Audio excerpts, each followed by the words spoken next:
We dismiss history at our peril. Liberty Nation Radio with Mark Angelides.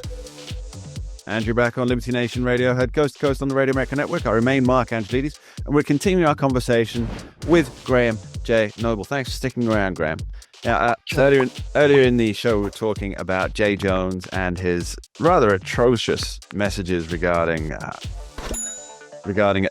political opponent's children. And I guess that brings us on to a point here about the level of political discourse in the country. Now, I would say that for most people in America, they would, regardless of which side of the aisle, they would say that Donald Trump's ascendancy to the presidency back in 2016, 2017, taking the oath, changed discourse because he was brash, he was rude, he was insulting. And he was, right? He was. And yeah, he still is. Yes, still is. And still made allies out of those, many of those on his own in the Republican Party that insulted.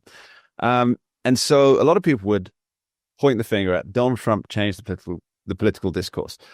However, I would argue something slightly different than that. That yes, he's made political talk more realistic because people do. I mean, anybody who's ever been male and has grown up with other men or boys knows that insults are they're part of the common course of dialogue in every group, and this is something that spans time and geography. You know, I've sat on the floor having meals with Iraqis in Iraq, and you know what they talk about?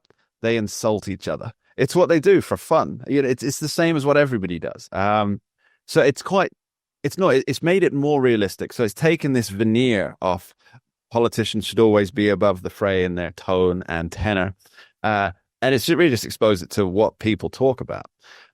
But there's also an element that's come in, and I don't think Donald Trump has the blame for this, of normalizing, let's call it violent rhetoric, or wishing particular ills on people because of their political beliefs. Where do you think this has come from? Yeah, no, I think it's I think you're right about making the distinction between Trump and the kind of violent rhetoric we're hearing now, because yeah, I'm sure. I mean, Trump insults people, and yeah, that's just what he does.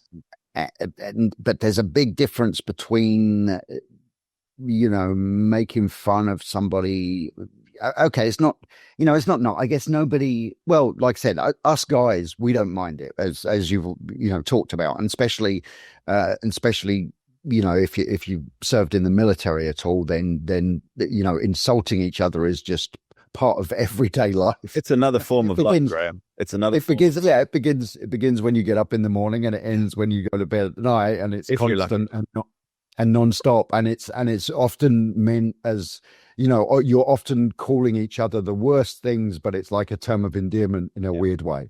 But anyway, but the difference is, and we've seen this in other times in history, is that when one particular group or one political group or ethnic group or whatever, if they want to get to the point where they can justify doing anything at all to another group of people they don't like, they will begin by dehumanizing them, demonizing them, and making them out to be just the worst human beings who ever lived.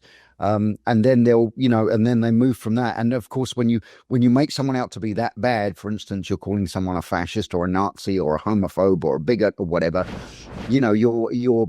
you're basically setting the stage. You're saying, well, look, these people are so bad. Our opponents are so bad. They are so disgusting as human beings that anything we do to them is actually justified because they're that bad. And unfortunately, I believe we've progressed from that stage. We've gone from the dehumanizing and demonizing stage to now, the kind of little bits of sporadic violence is kicked off here and there. And of course, then we've had some major episodes of violence, like obviously Charlie Kirk's murder.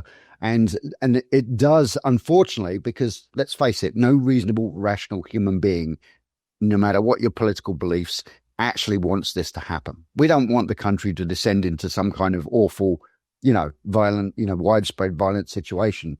But I believe we're starting to see an uptick in this. And unfortunately, Democrats appear to have, or some of them have anyway. On the there's some fringe people who will align with them. They are starting to, if not normalize it, they're at least starting to say, well, it's not a big deal. This violent rhetoric is not really a big deal. We shouldn't be making such a big deal out of it. And I think that's it's kind of unsettling. And I don't think it would take any effort at all for more Democrats. And I'm pointing to the Democrats because I think we have to be realistic and acknowledge that most of the violent rhetoric is coming from the left, not necessarily from elected Democrats, but from people on the left. And I think it wouldn't take any effort for more of them just to come out and say, look, and a few of them have made these, platitudes about, well, political violence is unacceptable. But I think they probably need to step it up a bit and say, look, we can't be going down this road of normalizing violence towards our opponents just because we don't like their opinions. I think there's something to that, and I'd say this applies to the right as well, to some degree, but perhaps not to the extent. Is that if somebody has, if somebody says we should do violence to our political opponents, rather than just saying political violence is never right, anybody, regardless of what side of you're on, you say, hey, look, you got that kind of attitude, you say those kind of things, I'm not associated with you. You're not welcome in what I'm building. You're not welcome in what the people I work with are building. You are outside of the tent, and you're not getting in with those kind of attitudes. Mm-hmm. And they need to, I say both sides, they need to cut these. Let's be clear what they are. They're lunatics who revel in the idea of violence happening when they're not involved, because there's a cowardly streak in these people, and they need to be kicked outside the tent, and they need to be made very clear, look, you are not welcome in our party, you're not welcome in our organization. And I think until more people are willing to do that and risk, I'll lose this chunk of votes, that's fine, be gone. We don't want your vote, we don't want you. And I think unless people are willing to do that, this stuff might just escalate. Graham J. Noble, thank you ever so much for being with us. Welcome. It's a pleasure, Mark. We dismiss history at our peril. Liberty Nation Radio with Mark Angelides.